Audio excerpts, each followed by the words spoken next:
സഹിക്കാൻ പറ്റാത്ത തുമ്മലാണ് ഡോക്ടറെ. രാവിലെ എണീറ്റാലൊരു 10-25 തവണ ഞാനങ്ങ് തുമ്മും. കുളിക്കാൻ പോലും പറ്റുന്നില്ല ഈ തുമ്മൽ കാരണം എന്നുള്ള ബുദ്ധിമുട്ടുള്ളവരാണോ നിങ്ങൾ? ഇത്തരത്തിൽ ഒരുപാട് പേഷ്യൻസ് നമ്മളടുത്ത് ഹോസ്പിറ്റലിൽ വരാറുണ്ട്. എങ്ങനെയെങ്കിലും എൻ്റെ ഒരു തുമ്മലൊന്ന് മാറ്റി തരണേന്ന് പറഞ്ഞിട്ട്.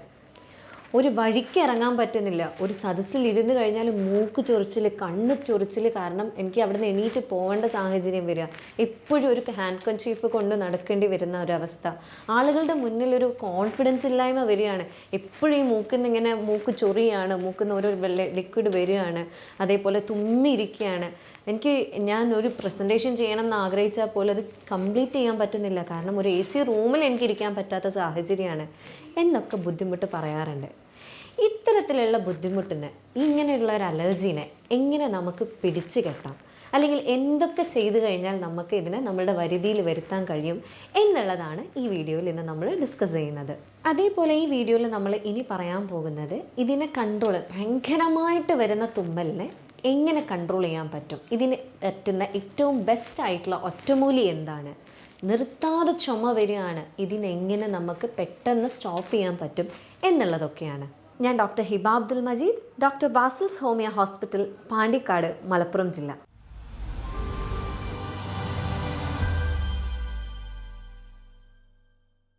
അപ്പം നമ്മൾ ആദ്യം തന്നെ എന്താണ് അലർജി എന്ന് നോക്കുകയാണെന്നുണ്ടെങ്കിൽ ഒരുപക്ഷെ നിങ്ങൾക്ക് എല്ലാവർക്കും അറിയുന്നുണ്ടാവും, എക്സ്പീരിയൻസ് ചെയ്ത ആളുകൾക്ക് പ്രത്യേകിച്ച്.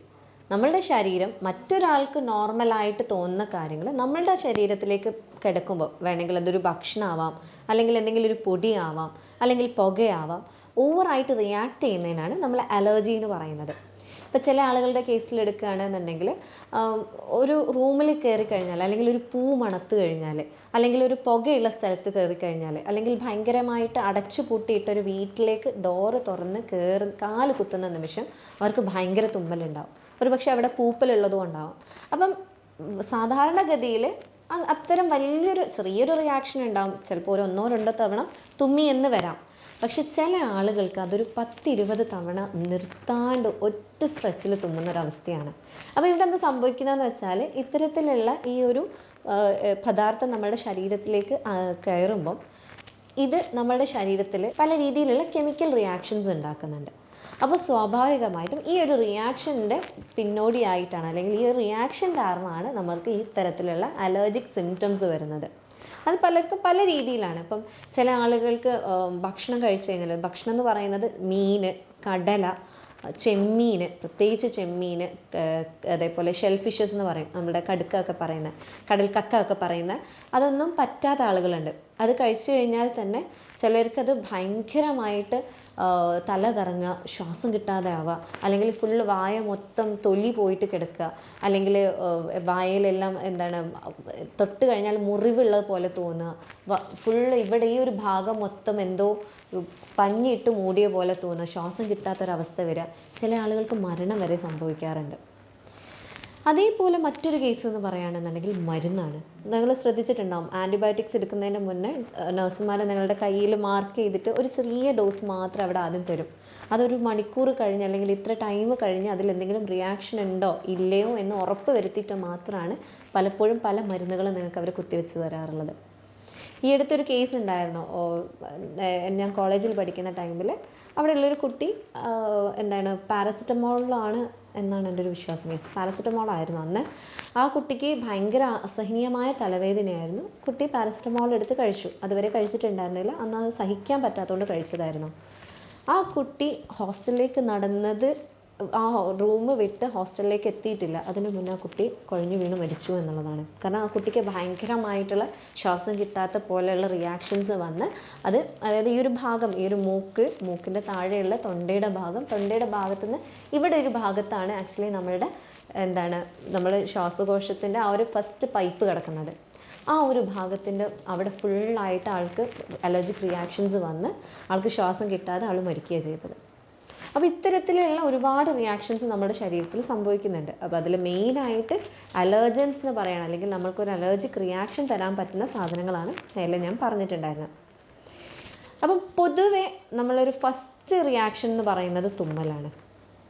തുമ്മൽ മാത്രമല്ല, ഇപ്പം പറഞ്ഞ പോലെ ചിലർക്ക് മൂക്ക് നന്നായിട്ട് ചൊറിയും, ചിലർക്ക് കണ്ണ് നന്നായിട്ട് ചൊറിയും, കണ്ണ് നന്നായിട്ട് ചുമക്കുകയൊക്കെ ചെയ്യും.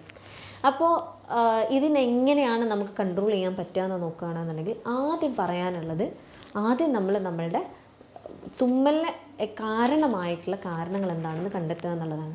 അതിന് ഫസ്റ്റ് നമുക്ക് വേണ്ടതെന്ന് വെച്ചാൽ നമുക്ക് തന്നെ നമ്മളുടെ ചുറ്റുപാടുകളായിട്ട് ആ ഒരു എക്സ്പോഷറിനെ കുറിച്ച് നല്ല ബോധം ഉണ്ടാവണം എന്നുള്ളതാണ്. അതിന് ഏറ്റവും ബെസ്റ്റ് എന്ന് പറയുന്നത് നമ്മളൊരു ഡയറി കീപ്പ് ചെയ്യുക എന്നുള്ളതാണ്. കാരണം എന്താണെന്ന് വെച്ചാൽ പലപ്പോഴും പല ആളുകൾക്ക് ചോദിച്ചു കഴിഞ്ഞാൽ അലർജിക് ആണോ, എനിക്കറിയില്ല ഡോക്ടർ, അങ്ങനെ ഒരു അലർജി എനിക്ക് മുന്നേ തോന്നിയിട്ടില്ല എന്ന് പറയുന്ന ആൾക്കാരുണ്ട്. പക്ഷേ അവരുടെ ടെസ്റ്റുകളൊക്കെ നോക്കുമ്പം തീർച്ചയായിട്ടും അവർ അലർജിക് ആണ് എന്നുള്ള റിയാക്ഷൻസാണ് കാണിക്കുന്നുണ്ടാവുക. അപ്പോൾ ഇതിന് വേണ്ട എന്താണെന്ന് വെച്ചാൽ നിങ്ങൾ നിർബന്ധമായിട്ട് ഒരു അലർജിക് ഡയറി നിങ്ങൾ കീപ്പ് ചെയ്യുക. അതായത് ആ ഒരു ഡയറിയിൽ നിങ്ങൾക്ക് ഈ ഒരു സിംറ്റം വരുന്നതിൻ്റെ തൊട്ട് മുന്നേ നിങ്ങൾ എന്തൊക്കെ എക്സ്പോഷേഴ്സാണ് ഉണ്ടായിട്ടുള്ളത്, നിങ്ങൾ എവിടെയെങ്കിലും യാത്ര പോയോ, എന്തെങ്കിലും കഴിച്ചോ, പുതിയതായിട്ട് എന്തെങ്കിലും ട്രൈ ചെയ്തോ, എന്തെങ്കിലും ആ ഒരു സ്ഥലത്ത് പുതിയ മണങ്ങളോ അല്ലെങ്കിൽ വേറെ എന്തെങ്കിലും എക്സ്പോഷേഴ്സ് നിങ്ങൾക്ക് ഉണ്ടായിട്ടുണ്ടോ എന്നുള്ളതൊക്കെ നിങ്ങൾ ആ ഒരു ബുക്കിൽ നോട്ട് ചെയ്യാം. അത് എപ്പോൾ നിങ്ങൾക്ക് ഇങ്ങനത്തെ റിയാക്ഷൻസ് വരികയാണെങ്കിലും അത് നോട്ട് ചെയ്യുന്നുണ്ട് എന്നുള്ളത് ഉറപ്പ് വരുത്തുക. ഇങ്ങനെ നിങ്ങൾ നോട്ട് ചെയ്യുമ്പോൾ എന്താ സംഭവിക്കുന്നതെന്ന് വെച്ചാൽ കുറച്ച് കഴിഞ്ഞ് നിങ്ങൾക്ക് നോക്കുമ്പോൾ മനസ്സിലാവും. ഒരു 2-3 തവണ ഇങ്ങനെ ഒരു ഡയറി നിങ്ങൾ കീപ്പ് ചെയ്ത് നോക്കുകയാണെന്നുണ്ടെങ്കിൽ നിങ്ങൾക്ക് മനസ്സിലാവും വലിയൊരു കോമൺ ആയിട്ടുള്ളൊരു ഫാക്ടർ ഉണ്ടാവും. അതായിരിക്കാം ചിലപ്പോൾ നിങ്ങളുടെ അലർജൻ എന്ന് പറയുന്നത്. അതായത് നിങ്ങൾക്ക് ഇങ്ങനത്തെ അലർജിക് റിയാക്ഷൻസ് തരുന്ന ഈ ഒരു കാര്യമായിരിക്കണം. അപ്പോൾ അത് ചിലർക്ക് വെറും തണുപ്പായിരിക്കും.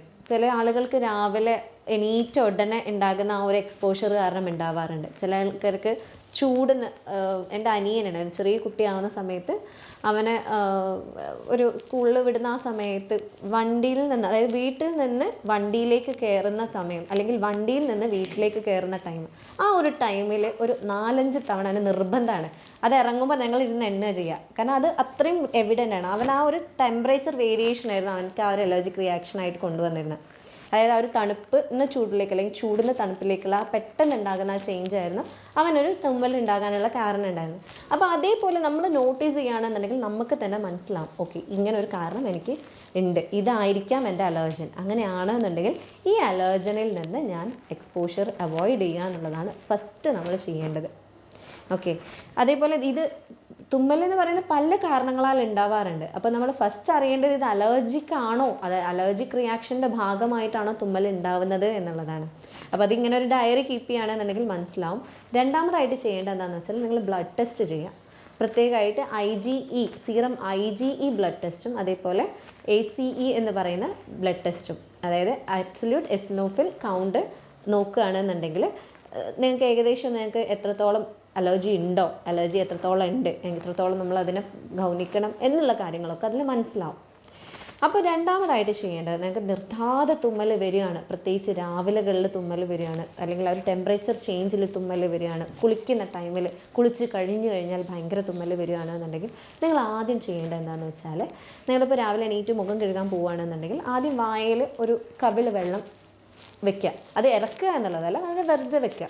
എന്നിട്ട് നിങ്ങളൊന്ന് മുഖം കഴുകി നോക്കുക. അല്ലെങ്കിൽ നിങ്ങൾ കുളിക്കുന്ന ടൈമാണ് എന്നുണ്ടെങ്കിൽ ഇതേപോലെ ഒരു കവിൾ വായിൽ വെള്ളം വെച്ചതിന് ശേഷം നിങ്ങൾ കുളിക്കാൻ ശ്രമിക്കുക. അപ്പോൾ സ്വാഭാവികമായിട്ടും ആ ഒരു ടെമ്പറേച്ചർ ചേഞ്ചിന് അതിൽ നമുക്ക് ഹാൻഡിൽ ചെയ്യാൻ പറ്റുകയും ഈ ഒരു ഇറിറ്റേഷൻ അവിടെ കുറയ്ക്കാനും നമുക്ക് തുമ്മൽ റിപ്പീറ്റഡ് ആയിട്ട് വരുന്നതിൻ്റെ ആ ഒരു അവസ്ഥയെ കുറച്ചൊക്കെ മാറ്റിയെടുക്കാൻ ഇത് സഹായിക്കും. മറ്റൊന്ന് എന്ന് പറയുകയാണെന്നുണ്ടെങ്കിൽ ഇത് പ്രധാനപ്പെട്ടതാണ്. ഇതിൽ മെയിനായിട്ട് നിങ്ങൾ ശ്രദ്ധിക്കേണ്ട എന്താണെന്ന് വെച്ചാൽ കറക്റ്റ് 1 ടീസ്പൂണ് മഞ്ഞളെടുക്കുക. അത് വീട്ടിൽ ഉണ്ടാക്കി പൊടിപ്പിച്ച മഞ്ഞളാണെന്നുണ്ടെങ്കിൽ അത്രയും നല്ലത്. അപ്പോൾ അതൊരു ടീസ്പൂൺ എടുക്കുക. അതിലേക്ക് 1 ടീസ്പൂൺ തേൻ എടുക്കുക. അത് ചെറുതേനാണെന്നുണ്ടെങ്കിൽ അത്രയും നല്ലത്. ഇത് നന്നായിട്ട് മിക്സ് ചെയ്ത് ഒരു നല്ല പേസ്റ്റ് രൂപത്തിലാക്കിയതിന് ശേഷം, അല്ലെങ്കിൽ നന്നായിട്ട് അതിൽ കട്ടകളൊന്നും ഇല്ലാണ്ട് മിക്സ് ചെയ്തതിന് ശേഷം ദിവസവും രാവിലെ വെറും വയറ്റിൽ കഴിക്കുക. രാത്രി ഉറങ്ങാൻ പോകുന്നതിന് മുന്നേ കഴിക്കുന്നുണ്ട് എന്നുള്ള ഉറപ്പ് വരുത്തുക. ഇങ്ങനെ നിങ്ങൾ ഡെയിലി ചെയ്യുകയാണെന്നുണ്ടെങ്കിൽ നിങ്ങൾക്കൊരു പരിധി വരെ നിങ്ങളുടെ ഈ ഒരു അലർജിക് റിയാക്ഷനെ കൺട്രോൾ ചെയ്യാൻ സഹായിക്കുന്നതായിരിക്കും. അതേപോലെ അടുത്തതെന്ന് പറയുകയാണെന്നുണ്ടെങ്കിൽ ഇപ്പോൾ പഠനങ്ങളൊക്കെ പറയുന്നുണ്ട് ഇന്നത്തെ കാലത്ത് വിറ്റാമിൻ ഡി എന്ന് പറയുന്നത് വളരെ കുറവാണ് ആളുകൾക്ക്. അതേപോലെ ഈ വിറ്റാമിൻ ഡി കുറവുള്ള ആളുകളിൽ കൂടുതലായിട്ട് അലർജിക് സിംറ്റംസ് കണ്ടുവരുന്നുണ്ട് എന്നുള്ളത്. അപ്പോൾ നിർബന്ധമായിട്ട് നിങ്ങൾ വെയിൽ കൊള്ളുന്നുണ്ട് എന്നുള്ളത് ഉറപ്പ് വരുത്തുക. അപ്പോൾ നമ്മൾ ക്ലിനിക്കിൽ വരികയാണെങ്കിൽ തന്നെ ഈ പേഷ്യൻസ് അവർക്ക് വിറ്റാമിൻ ഡി കുറവുണ്ടോ, വിറ്റാമിൻ ഡി കുറവുണ്ട് എന്നുണ്ടെങ്കിൽ വിറ്റാമിൻ ഡിക്ക് മരുന്ന് കൊടുക്കുകയാണെന്നുണ്ടെങ്കിൽ ആ ഒരു സപ്ലിമെൻറ്റ് നമ്മൾ കൊടുക്കുകയാണെന്നുണ്ടെങ്കിൽ നല്ലൊരു ഡ്രാസ്റ്റിക് ചേഞ്ച് തന്നെ നമ്മൾക്ക് നമ്മളുടെ ക്ലിനിക്കൽ എക്സ്പീരിയൻസസിൽ മനസ്സിലായിട്ടുള്ളതാണ്. അപ്പോൾ നിർബന്ധമായിട്ട് നിങ്ങൾ വെയിൽ ഈ മരുന്നിൽ നിന്നും കിട്ടുന്നതിനേക്കാളും എത്രയോ മടങ്ങ് നിങ്ങളുടെ ശരീരത്തിൽ നിൽക്കുന്നതാണ് നിങ്ങൾക്ക് സൂര്യപ്രകാശത്തിൽ നിന്ന് കിട്ടുന്ന വിറ്റാമിൻ ഡി എന്ന് പറയുന്നത്. അപ്പോൾ നിർബന്ധമായിട്ട് രാവിലെ 11 മണി മുതൽ വൈകുന്നേരം 3 മണിക്കിടയിലുള്ള വെയിൽ മിനിമം ഒരു അരമണിക്കൂറെങ്കിലും നിങ്ങൾ കൊള്ളുന്നുണ്ട് എന്ന് ഉറപ്പുവരുത്തുക. അത് പ്രത്യേകമായിട്ട് പറയുകയാണെന്നുണ്ടെങ്കിൽ ഈ ഒരു ഭാഗം, അതായത് നമ്മളുടെ ചെസ്റ്റും നമ്മളുടെ വയറ്, ആ ഒരു ഭാഗമാണ് ശരിക്കും ഇതിൽ എക്സ്പോസ്ഡ് ആവേണ്ടത്. നിങ്ങളൊരു പുരുഷനാണെന്നുണ്ടെങ്കിൽ നിർബന്ധമായിട്ട് നിങ്ങൾ ഷർട്ട് ഊരിയിട്ട് പുറത്ത് നിന്ന് ആ വെയിൽ കൊള്ളുക എന്നുള്ളത് ഉറപ്പുവരുത്തുക എന്നുള്ളതാണ് ഇതിൽ മെയിനായിട്ട് പറയാനുള്ളത്. ചില ആളുകളുണ്ട്, ഇപ്പം ഈ ഒരു അലർജീൻ്റെ കേസ് പറയുകയാണെന്നുണ്ടെങ്കിൽ അവർ തുമ്മലാണ്, കുറേ മരുന്ന് കുടിച്ചു, ഞാനതിനിപ്പം മൈൻഡാക്കുന്നില്ല എന്ന് പറഞ്ഞ് അതിനെ വിടാറുണ്ട്. കഷ്ടപ്പെട്ടിട്ടാണെങ്കിലും തുമ്മിയിട്ടാണെങ്കിലും അവരങ്ങ് ജീവിച്ചു പോകും. പക്ഷേ ചില കേസുകളിൽ അത് നല്ല ശ്രദ്ധ കൊടുത്തിട്ടില്ല എന്നാണെങ്കിൽ ചില ആളുകളിൽ അത് ആസ്മ വരെ, അതായത് ശ്വാസമുട്ടൽ വരെ, അല്ലെങ്കിൽ ഭയങ്കരമായിട്ടുള്ള തലവേദന, സൈനസൈറ്റിസ് എന്ന് പറയുന്ന ഒരു രോഗത്തിലേക്ക് പോകാം. അതേപോലെ അവർക്ക് റിപ്പീറ്റഡ് ആയിട്ട് മൂക്ക് ചൊറിച്ചിൽ, മൂക്കിന് ഭയങ്കര ഇറിറ്റേഷൻ വരുന്ന ആളാണെന്നുണ്ടെങ്കിൽ സ്വാഭാവികമായിട്ടും ചില ആളുകളിൽ നേസൽ ഡീവിയേഷൻ ഉണ്ടാവാം, സെപ്റ്റം ഡീവിയേഷൻ ഉണ്ടാവാം, അതായത് ഈ ഒരു പാലം വളഞ്ഞു പോകാനുള്ള ചാൻസ്. അതേപോലെ ഇവിടെ ദശ വരാൻ, മൂക്കിൻ്റെ അകത്ത് ദശ വന്നിട്ട് റിപ്പീറ്റഡ് ആയിട്ട് അവർക്ക് ബുദ്ധിമുട്ട് വരാനുള്ള ചാൻസസ് ഒക്കെ വളരെ കൂടുതലാണ്. അപ്പം ഈ ഒരു അലർജീനെ നമ്മൾ കുറച്ചു കാലം ഞാൻ ട്രീറ്റ്മെൻറ്റ് ചെയ്തു, ഇനി എന്നെക്കൊണ്ട് വയ്യ എന്നുള്ള രീതിയിൽ നിങ്ങൾ ഒരിക്കലും അതിനെ കൺസിഡർ ചെയ്യേണ്ട ആവശ്യമില്ല. നമ്മൾക്കതിനെ നല്ല രീതിയിൽ നിങ്ങളുടെ വീട്ടിൽ തന്നെ നിങ്ങൾ മാക്സിമം വെയിൽ കൊള്ളുക, അതേപോലെ എക്സ്പോഷേഴ്സ് അവോയ്ഡ് ചെയ്യുക, അതേപോലെ ഈ പറഞ്ഞ പോലെ മേലെ പറഞ്ഞ ഒറ്റമൂലി ശ്രമിക്കുക. അത്തരത്തിലൊക്കെ നിങ്ങൾ ശ്രമിക്കുന്നുണ്ട് എന്നുള്ളത് ഉറപ്പ് വരുത്തുക. മറ്റൊന്ന് പറയുകയാണെന്നുണ്ടെങ്കിൽ നല്ല അലർജിയുള്ള ആളുകൾക്ക് ഈ ഒരു സ്നീസിങ് കഴിഞ്ഞാൽ, തുമ്മൽ കഴിഞ്ഞ് കഴിഞ്ഞാൽ പിന്നെ വരുന്ന റിയാക്ഷനാണ് ഭയങ്കരമായിട്ടുള്ള ചുമ എന്ന് പറയുന്നത്.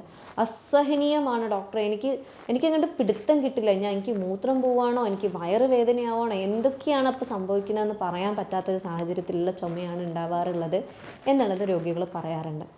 അപ്പോൾ ഈ ഒരു സാഹചര്യത്തിൽ എങ്ങനെയാണ് ഈ ഒരു ചുമനെ കൺട്രോൾ ചെയ്യാൻ പറ്റുന്നത് എന്നുള്ളത് നോക്കുകയാണെന്നുണ്ടെങ്കിൽ അതിൽ മെയിനായിട്ട് പറയാനുള്ളത് ഒന്നുമില്ല, നല്ല സിമ്പിളായിട്ട് പറയുകയാണെന്നുണ്ടെങ്കിൽ ഒരു ഗ്ലാസ്സിലേക്ക് 1 സ്പൂണ് ചെറുതേൻ എടുക്കുക. ചെറുതേനാണ് ഏറ്റവും ബെസ്റ്റ്, അല്ലെങ്കിൽ വലിയ തേനാണെങ്കിലും വലിയ കുഴപ്പമൊന്നുമില്ല. ഒരു ടീസ്പൂണ് ചെറുതേൻ എടുക്കുക. അതിലേക്ക് കറക്റ്റ് 1 കപ്പ് നിങ്ങൾ നല്ല ചൂട് വെള്ളം ഒഴിച്ചു വെക്കുക. ഇത് രണ്ടും നന്നായിട്ട് മിക്സ് ചെയ്തതിന് ശേഷം ഇതൊന്ന് ആറിയ ശേഷം ഒരു കുടിക്കാൻ പറ്റുന്ന പരുവത്തിലായിട്ട്, വല്ലാണ്ട് ചൂടുണ്ടാവാൻ പാടില്ല, ഒരു നോർമൽ ടെമ്പറേച്ചറിലേക്ക് ഏകദേശം വന്നു കഴിഞ്ഞാൽ നിങ്ങളത് ഇടയ്ക്കിടയ്ക്കായിട്ട് കുടിക്കുന്നുണ്ട് എന്നുള്ള ഉറപ്പ് വരുത്തുക. ചൂടുള്ളപ്പോൾ ഒരു കാരണവശാലും നിങ്ങൾ കുടിക്കരുത്, നിങ്ങൾക്കൊരു പക്ഷേ ചുമ കൂടാനുള്ള ചാൻസസ് വളരെ കൂടുതലാണ്. ഇനി ഇതെല്ലാമാണെങ്കിൽ നിങ്ങൾക്ക് ഇതിൻ്റെ കൂടെ വേണമെങ്കിൽ ജിഞ്ചർ, അതായത് നമ്മളുടെ ഇഞ്ചി കൂട്ടാവുന്നതാണ്.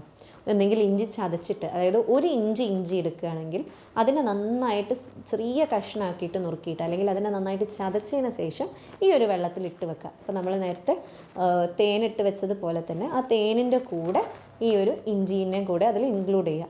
എന്നിട്ടൊരു 10-20 മിനിറ്റ് കഴിഞ്ഞതിന് ശേഷം അതിനൊന്ന് നന്നായിട്ട് സ്ട്രെയിൻ ചെയ്ത് ആ ഒരു വെള്ളത്തിന് നിങ്ങൾ ഇടയ്ക്കിടയ്ക്ക് കുടിക്കുന്നുണ്ട് എന്നുള്ള ഉറപ്പ് വരുത്തുക. അതേപോലെ ഇത്തരത്തിൽ ഭയങ്കരമായിട്ട് അലർജി ഉള്ള ആളാണെന്നുണ്ടെങ്കിൽ പരമാവധി നിങ്ങൾ തണുപ്പ് ഒഴിവാക്കാൻ, അതേപോലെ നല്ല പുളിയുള്ള ഭക്ഷണങ്ങൾ ഒഴിവാക്കാൻ വേണ്ടിയിട്ട് ശ്രമിക്കുക. പക്ഷേ അതിൽ പ്രത്യേകം പറയാനുള്ളത് വിറ്റാമിൻ സി റിച്ച് ആയിട്ടുള്ള ഭക്ഷണങ്ങൾ വളരെ നല്ലതാണ്. ഫ്രൂട്ട്സൊക്കെ എടുക്കുകയാണെന്നുണ്ടെങ്കിൽ പ്രത്യേകമായിട്ട് പറയുകയാണെന്നുണ്ടെങ്കിൽ നമ്മളുടെ ചെറിയ ഓറഞ്ചൊക്കെ വളരെ നല്ലതാണ്, മുസംബി വളരെ നല്ലതാണ്. പക്ഷേ അതൊക്കെ വല്ലാണ്ട് പുളി ഇല്ലാത്തതാണ് എന്നുള്ളത് ഉറപ്പുവരുത്തി നിങ്ങൾ കഴിക്കുക. വിറ്റാമിൻ സി വളരെ റിച്ചാണ് എന്ന് വളരെ നല്ലതാണ് എന്ന് പറയാനുള്ള കാരണം എന്താണെന്ന് വെച്ചാൽ നമ്മളുടെ ശരീരത്തിലുള്ള ഇമ്മ്യൂണിറ്റി കൂട്ടാൻ, അതായത് രോഗപ്രതിരോധ ശേഷി കൂട്ടാനുള്ള ഒരു കപ്പാസിറ്റി ഉണ്ട് വിറ്റാമിൻ സിക്ക്. അപ്പം അത്തരത്തിലുള്ള ഫ്രൂട്ട്സ് നിങ്ങൾ കഴിക്കുമ്പോൾ സ്വാഭാവികമായിട്ടും നിങ്ങളുടെ ആ ഒരു ഇമ്മ്യൂണിറ്റി കൂടാൻ, പ്രത്യേകിച്ച് നെല്ലിക്കയൊക്കെ നിങ്ങളുടെ ഇമ്മ്യൂണിറ്റി കൂട്ടാൻ വളരെയേറെ ഹെൽപ്പ് ചെയ്യുന്നതാണ്. അപ്പോൾ ഇത്തരത്തിലുള്ള ഭക്ഷണങ്ങൾ നിങ്ങളുടെ ഡയറ്റിൽ ഇൻക്ലൂഡ് ചെയ്യുന്നുണ്ട് എന്നുള്ളത് നിങ്ങൾ ഉറപ്പുവരുത്തുക. ഇങ്ങനെയൊക്കെ ചെയ്തിട്ടും നിങ്ങൾക്ക് മാറ്റമില്ല എന്നാണെങ്കിൽ നിർബന്ധമായിട്ടും നിങ്ങളൊരു ഡോക്ടറെ കാണേണ്ടതാണ്. കാരണം ഇത് ഓവറായി കഴിഞ്ഞ് കഴിഞ്ഞാൽ നിങ്ങൾക്ക് നല്ല രീതിയിൽ ആസ്തമ വരിക, അതേപോലെ നേരത്തെ പറഞ്ഞ പോലെ മരണങ്ങൾ സംഭവിക്കുന്ന വരെ കേസുകളുണ്ട്. അപ്പോൾ നല്ലൊരു രീതിയിലുള്ള ട്രീറ്റ്മെൻറ്റ് എടുക്കേണ്ടതാണ്. നമ്മളിവിടെ എന്താ ചെയ്യണമെന്ന് വെച്ചാൽ നിങ്ങളുടെ ഫുൾ ബോഡീനെ, ഒരു മനസ്സാണെങ്കിലും നിങ്ങളുടെ ശരീരമാണെങ്കിലും അതിലെ ഓരോ കാര്യത്തിനെയും അളന്നു മുറിച്ച് അതിന് ഡീറ്റെയിൽ ആയിട്ട് പഠിച്ച ശേഷമാണ് നിങ്ങൾക്ക് മെഡിസിൻ ഇവിടെ തരുന്നത്. ഒരു യൂറോപ്യൻ നിർമ്മിത സോഫ്റ്റ്വെയറിൻ്റെ സഹായത്തോടു കൂടി ആ ഒരു രോഗനിർണയവും മരുന്ന് നിർണയവും നടത്തി, അതും ജർമ്മനിയിൽ നിന്ന് ഇമ്പോർട്ട് ചെയ്ത മരുന്നുകളാണ് ഇവിടെ കൊടുക്കാറുള്ളത്. അപ്പോൾ സ്വാഭാവികമായിട്ടും നമുക്ക് ഇതുവരെ നല്ല രീതിയിലുള്ളൊരു മാറ്റം രോഗികളിൽ നിന്ന് ഉണ്ടായിട്ടുണ്ട്.